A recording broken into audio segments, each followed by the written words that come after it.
Alors, concernant le télétravail, on va vous expliquer où les choses en sont rendues, mais il faut d'abord parler de la proposition initiale de la direction. La proposition initiale de la direction tenait en 4 points par rapport à la situation actuelle. Plutôt qu'un jour fixe par semaine tel qu'on l'a actuellement, la direction proposait de pouvoir passer de 1 à 3 jours de télétravail par semaine selon les circonstances professionnelles et selon bien entendu le volontariat des collègues. Autre novation également, ça permettait dans la proposition initiale de la direction de télétravailler à votre domicile, mais aussi à d'autres lieux que vous pourriez déclarer, ce qui donne une souplesse, notamment pour les collègues qui pouvaient aller en famille ou en province. On a rajouté aussi, en tout cas la direction avait fait une ouverture suite à nos propositions répétées depuis 3 ans, à ce que les circonstances exceptionnelles puissent être prises en compte. Alors quand on parle de circonstances exceptionnelles, c'est circonstances climatiques, pas seulement la canicule, mais aussi des épisodes de froid intense, mais également des épisodes qu'on peut connaître dans le bassin parisien d'inondations, parce qu'il y a des crues centenaires qui peuvent tout à fait se déclencher à tout moment. Et puis, dernier point, concernant l'indemnisation, l'indemnisation proposée par la direction initialement était la même indemnisation qu'actuellement, c'est-à-dire 25 euros par mois, ce qui, on va vous l'expliquer après, nous semble assez insuffisant côté CFDT.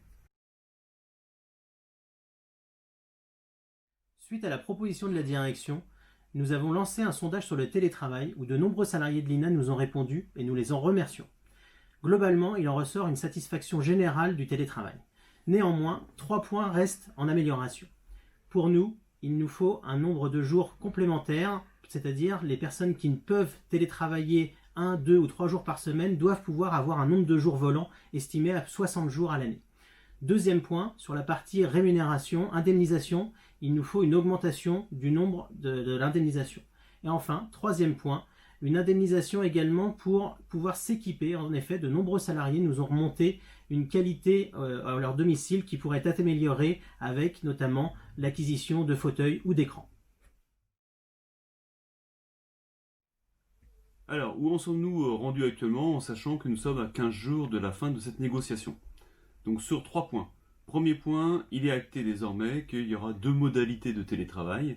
Une modalité qui peut aller de 1 à 3 jours fixe, comme on l'a expliqué tout à l'heure, et puis l'autre modalité qui permet aux collègues qui ont des activités plus saisonnières de pouvoir bénéficier d'un forfait de 60 jours. C'est acté, c'est positif. Il reste 2 points un peu plus difficiles dans cette négociation. D'une part, l'indemnité mensuelle, sur laquelle la direction reste fixée pour l'instant à 25 euros par mois. Mais côté CFDT, ce qu'on a fait, c'est qu'on a fait une comparaison avec beaucoup d'entreprises qui ont signé les accords de télétravail cette année, avec une trentaine d'entreprises, et on a bon espoir de pouvoir décorréler l'indemnité telle qu'on l'a actuellement de l'INA par rapport aux frais d'abonnement, notamment Internet, qui nécessitent un télétravail de bonne qualité. Et dernier point, c'est sur l'équipement.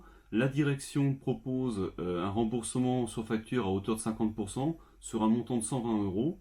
On a introduit une donnée, c'est que ce remboursement pourrait être renouvelé tous les 5 ans.